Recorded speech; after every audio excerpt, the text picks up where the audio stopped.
You did move over to work with Bill in '93, Uh-huh. and he had such a great year in '92. Yep. Came so close to the championship. Did you sense any kind of lingering disappointment on his part or frustration, or was he just After Bill the Elliott? championship? Yeah, after he, or he seemed to take it in stride. He didn't seem. I mean, that was Bill. Such a good soul. I mean, when Bill started to come back, when he started talking. In fact, he started talking to me about him coming to juniors because he was ready. It's kind of like he was ready for a change, right? And I remember I was talking to Junior. I said, you need to, you can get Bill to come seriously. I said, because I knew that we weren't the best team up there. Just the team was good. I just wasn't. I said, you need to get put him with Tim and Mike and Hill and Pete Peterson and Pete Wright. Because I said, dang, Junior, you got like 4 or 5 crew chiefs on that team right there, right? Yeah. I said, seriously. And I remember we sitting out there in the shop. He said, really? I said, yeah, you need to do that. And so we called Bill. I said, Bill, I just feel like you need to do this deal with Tim and them, really. They've established themselves and they've won with Jeff, and I think that But so then over the winter there, they made that happen. They had that cambered house, and National Engineer built, and we didn't have one, just because it wasn't nothing against us. It's just I think there was a concern about now I understand, because I do it here sometimes. Like is the risk worth the reward, right?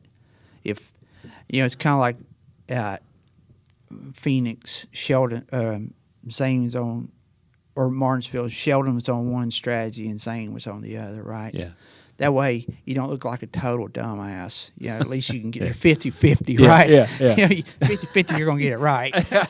So it's like I was telling Maury Gallagher, I said, yeah. He said, so why didn't you do the same strategy on Jeff or on Sheldon as you did Zane? I said, well, because you wouldn't have liked the conversation if it didn't work out, right? So anyway, I think Junior was just trying to hedge his bet, and we went all the way till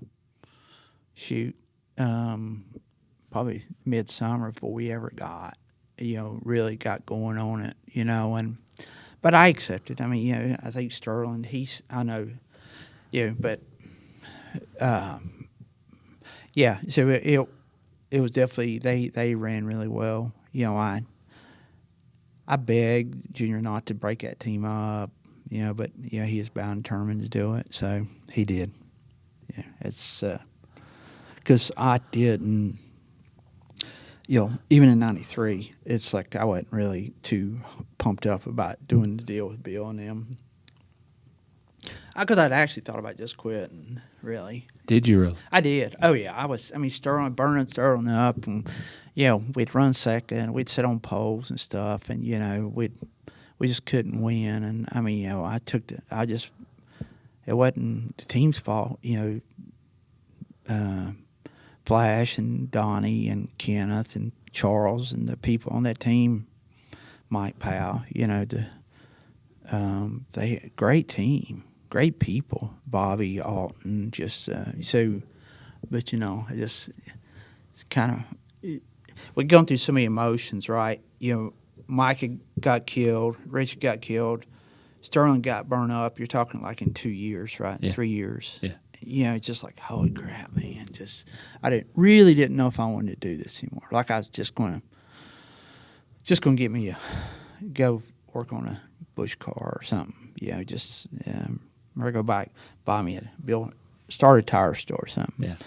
And then that whole deal blowed up, and Junior and Bill talked to me. I said, well, we'll do the best we can. We struggled. They changed the rules, and on the noses, and it took us clear to Darlington, 94 to win. But I get it. But it wasn't because of lack of trying. Yeah. It sure wasn't. But they had such a great year, and Like I was really hoping they could win that championship. That'd have been awesome for Junior and Tim and that whole crowd. They had such a great team. That whole crowd, like I said, Mike Hill and Pete Wright and Pete Peterson, and they were pretty amazing, really. So good teammates too. Late '94, there are rumors that Bill's going to be starting his own team again. I would assume that he becomes a little bit of a lame duck, so to speak. But then you go to Darlington and you wind up winning. How big a deal was that? It was really, honestly, he wasn't so much a lame duck. It's, in fact, at that point after the, we just knew what we had to do. I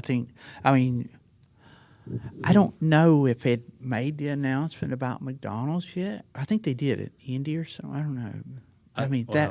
That made Junior mad, but still we never quit trying to win, right? Like I said, we went so far. I think it was hot, 300 degrees. Oil back then was high. Water temp was hot. And I think we finally raised the hood and cleaned the radiator and cooler out. I don't know. We had to wait so many cars got laps down because we didn't have that lucky dog crap or any of that stuff back in. We just raced. So anyway, we finally got the hood. I still got a picture of us raising the hood and Junior out there with that water hose, right? Squirting, cleaning out the radiator and the oil cooler. Won the race, and we got the picture laying there. That thing was so hot, it burnt the rear main seal out of the engine. Like, this thing sit there and just leaked oil all over Victory Lane. But it was a good. It was a special win. Because I didn't realize that was Junior's last win. It's that was especially the Southern 500. It's fitting for Junior's last win to be at Darlington, right? Yeah. So I thought that was pretty cool. Besides Wilkesboro, I couldn't figure another place better for him to win. Yeah. So, Daytona, 1995. What happened there? Oh, okay. So we had the manifold that, the spacer popped up, it slid to try to cheat the plate. And as anything, somebody had to tell us because they was waiting on us. I remember, we went through inspection. Nelson, they was waiting for me. And they put us off this side there. And about that time, I saw the King Air take off. I knew who it was. It was JJ on the side of it. And he was going to Wilkesboro. I said, see you. Good luck with that. So anyway, they raked me over the coals, and the way it always was. And Junior, he looked so far ahead. So if you ever in trouble and they tell you need to call Junior, call this number right here. All it was the answering machine, right? Yeah. Like it never. So we was in the NASCAR trailer in France. Said, "Where's Junior at?" I said, "He's probably at the fish house there in Yadkinville." Honestly, He said, "Where's he at?" I said, "He's not here. He's gone." He said, and he was gone. I knew he had landed because this was like 3 hours afterwards, and they'd taken the manifold, the whole deal. So he said, "Call the shop, call the house." I said, "Okay. I'll call the house." But it really wasn't a house. It was just a phone sitting on his desk, right? Yeah. It had a voice. "It's Junior. Leave a message. Hey, you need to call me." Or, call this number here. It's in the garage, NASCAR garage. Sit there for an hour or two. And Fran said, "That's somebody you ain't going to call." I said, "You think? He won't call." Seriously? Yeah. So, anyway, I got back to the motel, and, it wasn't, I don't know how he knew. It wasn't 5 minutes I was in my room, he called me, because I was going to call the house, and the real house. He had My dad built or laid the brick on his house. I'd forget, but that was later. But anyway, so we were busted. No, he'd built the house. So he was in the big house or new house with Lisa, I guess. Anyway, so he said, "How bad?" I said, "Man, it's bad." I said, "They're pissed. They're mad." He goes, "Well, you expect that." He said, "Somebody told." I said, "Yeah, somebody told." I mean, somebody just ratted us out. That I mean, they because those guys did the machine work, and it was so nice you couldn't see it. Yeah. There's no way you could. I mean, somebody just was jealous, or somebody just wasn't. Do you have an idea who it was? Yeah, but just leaving that alone. But anyway, so so we got busted.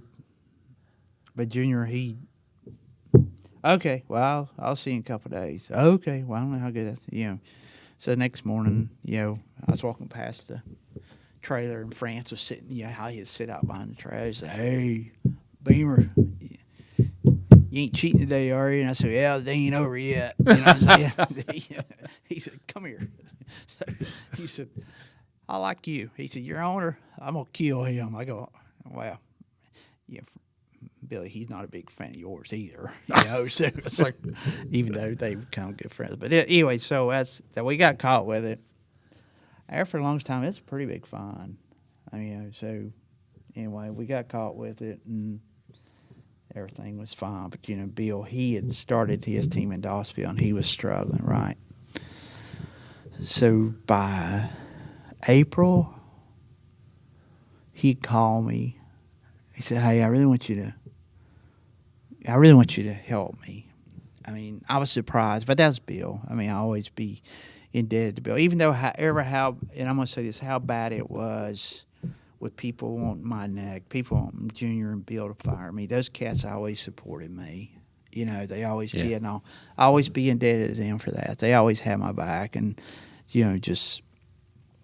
Now, who was that that had your back? Junior and Bill. Yeah. They did. They had my back. They did. They knew what we were going through. They knew emotionally what I was going through, with everything, So, but they always had my back. They supported me.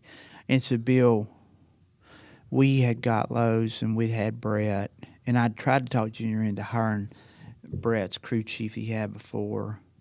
I said, "I promise you it will work out better." I said, "I'll work on the farm. I'll do whatever for you. But, I think you need to do this, Junior." But he wouldn't listen to me. He said, "You need that." I said, "I don't want." Okay, I'll do it. But, by May, I told, so I went and talked to Junior. It was getting warm. I went and talked to Junior. I said, "So Bill's want me to come back and do his deal." He said, "You wouldn't move to Dawson?" I said, "No, he's going to build me a shop here in Hickory to do it." He goes, "Really?" He said, "Well, hey, Mike, if that's what you want to do, I'll build you a shop over there, and we can keep on racing. I don't really have to have it here." And I said, "I want you to think about what you're saying." I said, "You remember this conversation we had probably 3 months ago, Junior? You're 65, you're married, you had open heart surgery, you're having the time of your life, your kids, just Robert, and I don't know if he had Meredith yet. I don't think so. I just forget now. But anyway, I mean, he knew he was going to quit. Yeah. Because he was trying, kind of like the way Leo did with Randy. Like he was really trying to get me to do it, to be an owner and take. Yeah. And he was trying to help me be that, like Leo and them did for Andy. And I still won't do it. Why not? I saw how hard it was. It's really, I guess it's just my insecurity because we hadn't run well. You know what I'm saying, Rick? Like I just didn't have the confidence in myself to do that but I knew that I had Junior in my, to support me, and we'd keep it the same name and stuff, just because it all bored around him, right? He was the closer. Yeah. I mean, just when we went, it's ironic because we went up there to Illinois for our McDonald's sponsorship, you know. I remember us flying home and we got off the plane and Donna kind of, hey, you know, Ed Renzi's on the phone and he said, congratulations. Country, I said, well, what are we going to do now? I said, why? He said, well, they took the deal. I went, really? Because you couldn't have Maxwell House and McDonald's. Like with Budweiser, you can only have one teammate, right? You couldn't have two. So we had Maxwell House and McDonald's. Yeah. So that's when he did something with Maxwell House with Bill Davis. But anyway, so I just didn't have the confidence that I could do it. Yeah. And it was silly on my part. I should have done it, you know, because I had a lot of support. And Ford was going, they were for it. And, you know, but just didn't do it. You did wind up going with Bill. Yeah. And again, he has a crash at Talladega. And Fontana. What did it seem like deja vu? Mm-hmm. Oh yeah. So, you know, here again, you take it very personal. So back in, they had the leg supports, you know, and Bill had got up on his side and he had broke his leg. You remember? Yeah.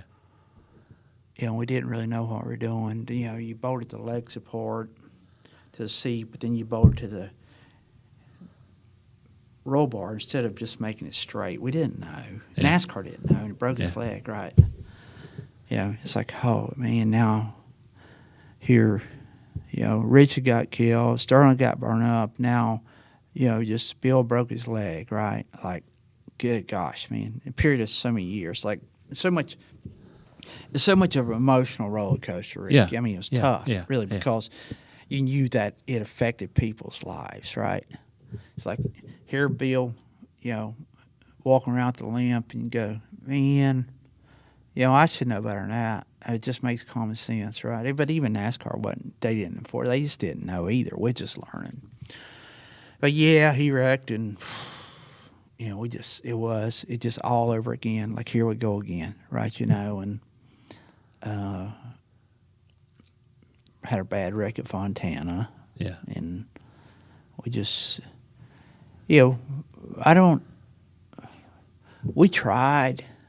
But here again, yeah, that whole operations, you know, Bill, he did it for me, and, you know, Hickory built this shop right up here, that GMS. We were the top building up here. We built that in 99. But, you know, here again, it's just like we worked so hard, and we were starting engineering, you know, had a lot of good support, you know, the engines and stuff, and, you know, but, you know, we just couldn't win. We'd sit on poles and lead races and just couldn't, you know, get close. I mean, get close and just, you know, and just, I mean, here again, me being the crew chief, so I'm the one that, you know, really is to blame on that. And I'm okay with that. But, you know, it's like it just didn't work out, right? Yeah. But, you know, but luckily, you know, then we decided just, you know, I built this shop up here. My sister, you know, been diagnosed with a brain tumor. I knew I had to take care of her or help my parents. You know, she wasn't married, so just figured out what I was going to do there. But, you know, at the end of, 99, I think it was, we decided we was going. 97. 97, was that when it was? We said we was just going, we talked on the phone. I said, you know, before we run this relationship, we just need, it's kind of like we've become too good of friends. Right. Right? Yeah. You've seen that before, Yeah. crew chief. Yeah. Like even Jimmy and Chad, you know, and then Jimmy Finney and Mark and people like that, or Jimmy and Pat Tryson and stuff. It's like, you get to be too good of friends. Then you're afraid of their feelings. You know, you've seen it. Yeah. Yeah.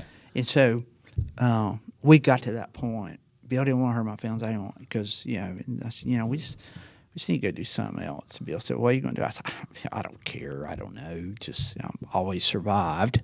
It'd be fine. You know, just, so anyway, that was a good thing. I was glad. Well, 98, there's nothing for you on Racing Reference. Right. What did you do in 98? Did you step away from the sport? So let me think about that. Yeah, I didn't do nothing. I think I mowed grass. I just didn't. I'm trying to think what I did, Rick. It's been so long ago. It's so I just forget. I didn't do nothing really. Really? Yeah. You weren't in the sport? I don't think so. I did. I might have dabbled in some consultant stuff, but not major. Okay. I think. I don't want to tell you wrong. I got to think about that. Well, at any rate, you wound up at the Wood Brothers. You worked with Elliott Sadler. Mm-hmm. Yep. Then you go to PPI, and you With and Craven. Yeah. Yeah. I'm fixing to restore his car. That car we won the race with. The Taurus. Really? Yeah. He's got there to sit behind his shop there. Yeah. Yeah. Well, Ricky won that race at Martinsville, and of course he had this huge backstory with the injuries that he had sustained at Texas. What do you remember about that day? I remember winning that race, and that guy, it was like the whole weight of the world was lifted off his shoulder. All that guy wanted to do was win a race, right? Yeah. I'm going to tell you, when I decided to go with two, I told Craven, I said, man, I'm just going to put it in your hands here, dude. You just go ahead and, I said, I remember Wes rolling around there, and we took two, because I was a shot to win, and I knew Dale and them took four. That I remember telling him, so Ricky, this is just a short track Oxford restart here. Yeah. You know what to do. Yeah. And he did. I mean, he did it picture perfect. I mean, I think wheel hopped so bad getting in one, because we were pitting right there, pit stall 12. I mean, you could hear the thing. I mean, he hit it perfect. I mean, that thing, ran well all day. But, it was, but I remember I was happy to win the race, but I was so happy for Ricky and his family and all his fans that, just he could now say he was a Winston Cup winner, right? Yeah. We talked about that so much, that boy getting to do that, because from what he had come from, that whole wreck, basically coming back too early, and, it humbled him, and just really good friend. In fact, I thought about him yesterday. I need to go see him, because he doesn't live that far from me. We talk, but, I thought he was back up in Maine. No, he's been going back and forth, Okay, but I think he's going, what he told me, like I said, he's got his car lot there in China Grove, selling Corvettes and stuff, and got some nice cars, beautiful cars. And, I think he's, he's still, I think he's going back and forth. Yeah. It seems like. So, yeah, that's Craven, man. He's a good soul. He's a good guy. I like him a lot. In 2006, you moved to the Truck Series with Jack Roush and Mark Martin. Going into that deal, did you consider that a step back, or did you consider that a chance to spend more time with your family? I mean, it was like the good Lord just blessed us with that, because,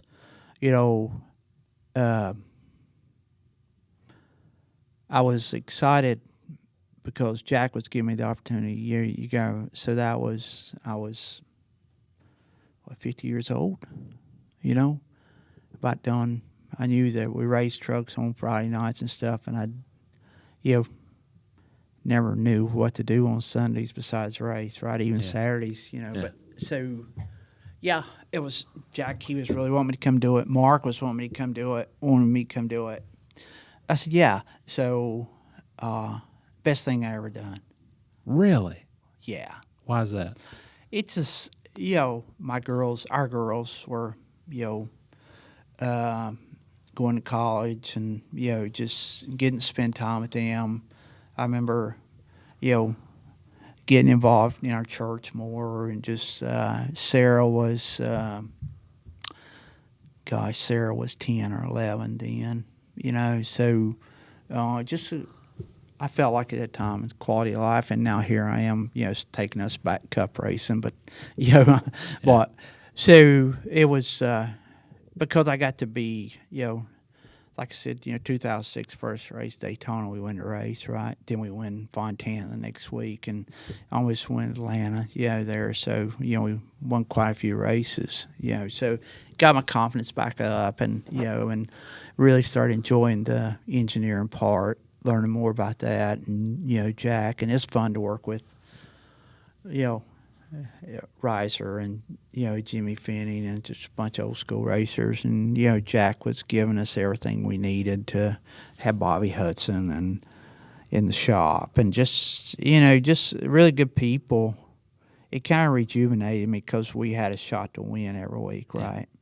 And Mark, he's always going to give it his best, and so we finally wound up there at 2000. So we won Bristol, and then went to Homestead, and he'd wrecked our primary truck at Atlanta. We built a new truck, and me and Mark, he's just amazing. He carried our butt that night. I mean, we were, so I don't know how many races we ended up winning that year, but we were. It was a lot of fun. Got me going again. Seriously, I mean, just to have a shot to win, have all the tools to do it, and use all the tools. After everything that had happened with Mike, and then with Sterling, and then with Bill, in all seriousness, did you feel a load taken off your shoulders? Oh yeah.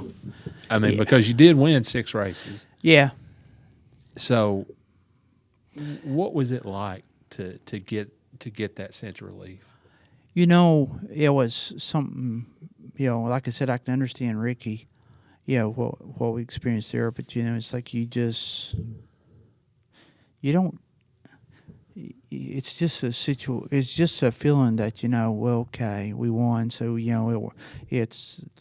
were the best that day, and, because Toyota got involved, and, Bill and them, Davis, and they had some heavy hitters, right? They had a lot of stuff to work with, and it was just a relief because you knew you had the driver and you'd put it all together finally. And, I'd finally turned the corner understanding that, you can't be insecure. You need to have smarter people than you around you, right, to help you. Yeah. Because it's so much. And Jack provided that for me, and Ravi, and, so... it was just a huge thing. It was just so relief that you won that honestly it's like, holy crap, man, I'm 50 years old and 51 years old here, and you win Daytona, you win just Dover, you win places that you win the last race together at Homestead. Just so it's hard to explain, but you've turned around, now you've come back a winner, right? So I'd hate to have left the sport and not done that. Yeah. I really would. Yeah. How did you wind up over here at GMS? So, it's 2011? I had Carl, and we ran I had him in the Xfinity Series, and been very successful. Won the Owners Championship, won 7 or 8 races, I think.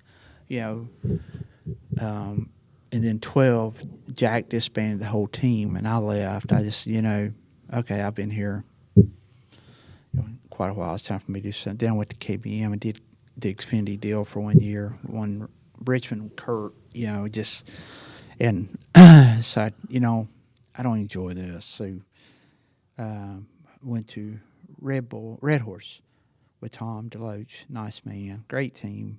Butch Hill and that whole crowd. They gave, I had John West Townley, and hate that, John, Tony, and Elizabeth, and that whole family, just nice people. Just sad what happened. It breaks my heart. But I did that and then. In 14, at the end of 14 there, I was done. Just seriously. seriously, I was going to just mow grass and do whatever. We'd sold our big house, and we didn't know what we were going to do. But Nancy, I think, we said, good Lord always provides. We'll figure it out.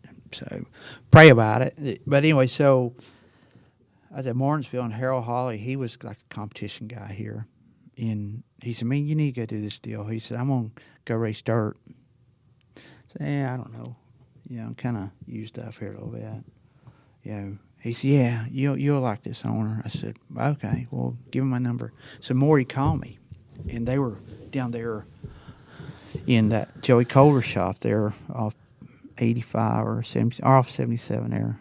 So I went there and met with him and I think Jeff Stankiewicz and I think Shane Huffman, and we just talked about what we're going to do or how we do it. And,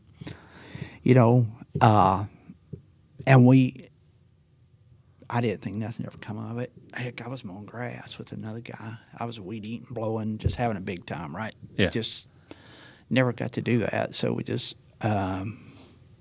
so anyway, then Maury called me and said, hey, you want to do this? And I go, who is this?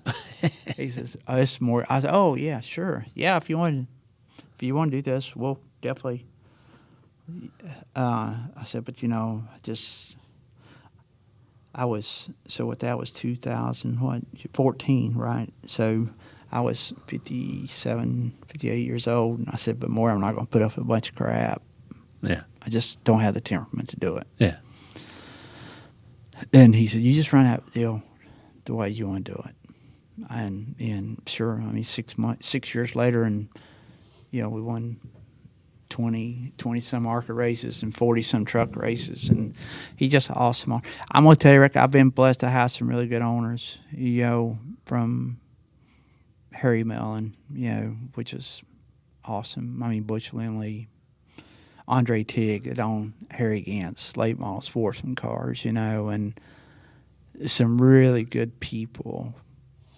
Seriously, some really good owners that I learned from, that I was very blessed to be associated with, that always took care of me. And like I said, you always take away from stuff. And there's a couple owners. Maury, of course, because of business. And then you take Junior, just on how I treat people. And you take Jack on the engineering stuff. So you always take bits and pieces from all of them. And kind of that's what parlayed this deal into what it is today. It's a 100 some employees, and so now we're going to try to go cup racing, I guess. When you come in the shop and you see you pass trophies and everything, and you've got these nice buildings and everything, what kind of sense of satisfaction does that give you? Oh, it's definitely a sense of satisfaction. I tell people, they say, wow, y'all have done a really nice job. I said, the guy don't really get enough credit, Mr. Gallagher, as Maury, because he made the financial commitment to make this O&M program, right? But it's a lot of, because, we've employed quite a few people, and, we've change people's lives, right? And it's here at GMS, we furnish the employee and their families health care. That's huge, right? For 100 employees, that's huge. Yeah. At this day and time, that's a lot. Got a really good 401k, and people. You understand that Maury does care about you, right, as a family, in him being a self-made millionaire, that he understands. He's a businessman. He's taught me a lot about business, So, they started racing legend cars out there in Vegas, right, and it's grown into this. And he'd never, in his wildest dreams, thought he'd be, a truck champion owner and a ARCA champion owner, and so if you go down to the shop and you'll see way back on the end of the building. It's kind of ironic, I think we hung, the first banner we hung, we won the ARCA race at Daytona with Grant in 15. And the next ones, we won the pole for the Daytona race the next week with Ty Dillon. Then we went all the way to September to win our first race with Austin at New Hampshire. And so we won 41 races since then. Wow. So we've been very blessed. But, we couldn't have done it without GM, of course. I mean, Chevrolet. But I've had some really good people come through here, really good crew chiefs that's gone on to do other things, which, happy for them, and mechanics. That's the one thing you have people here, and then you win, and then, you don't keep people. Because, it's the way it should be. I mean, I don't know how many people's gone on to, even this year, to go Cup racing and Xfinity racing. That's the way it should be. Yeah. So, but it's quite an accomplishment for sure, but we still got a lot more to do. Last question. Yeah. I know that you restored the car that Bill won his first race with. Yep. I know that you've restored Butch Lindley's car. Yep. You mentioned the fact that you're going to restore Ricky Craven's car. Is that a Mike Beam deal? Is that GMS? That's mine. Yeah, I love it. Yeah. What kind of satisfaction do you get out of that? We just done that Mercury for Carlos and Bill. That 9 Mercury, that came to Mercury. You just no different than anybody else. It takes you back to a simpler time, right? You remember the good times you had and just the people. And it's just my small way of giving back to these people. Ricky always supported me, Craven, and Bill did. And, just Butch did too. So it's just, my small, that they can go look at those cars and be proud of them. And, just because, I don't know, it's like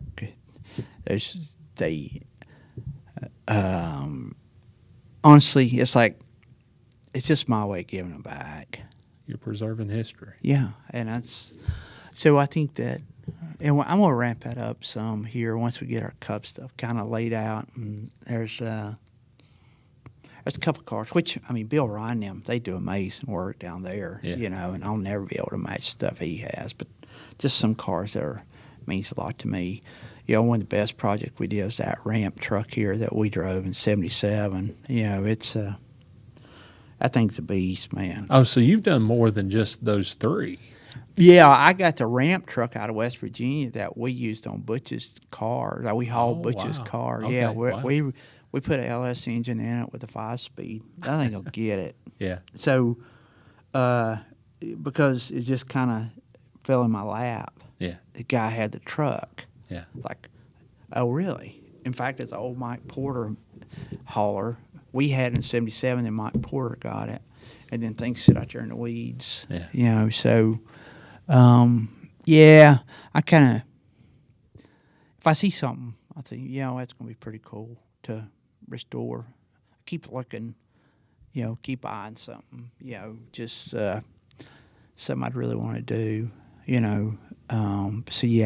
that's thinking about something from my neighbor that really started me racing. He's 75, and I'm actually really thinking about just restoring a car. I found a '56 Ford, Phil Combs did. There's a '56 Ford that I really want to get to. It's a race car. It's over in Shelby or Rutherfordton or something. But I've been kind of debating whether to make out one of my neighbors, because see, what people don't know is Junior had a '56 40 racing, like the hobby division, had a 6-cylinder there when Ford had pulled out, and they ran it like at Asheville and Hickory. Junior Johnson? Yeah. Wow. It was a Holly Farms, a '56 Ford. Wow. Had a 6-cylinder in it, 292, I think it was. So I'd say that's probably going to be my next one. Wow. That way, because I can keep it, and Junior, he's gone, so it's just, I think that's going to be the one. Probably my next one. That I want something for Junior. So Right. living, it's just a good way to live in your past and give back a little bit. We've got to preserve the history, right? Because people is just going to be gone, right? Absolutely. People just, Yeah. So anyway. Well, I've enjoyed it. Thank you so much. All right. Thank you. Yeah. Thank you very much.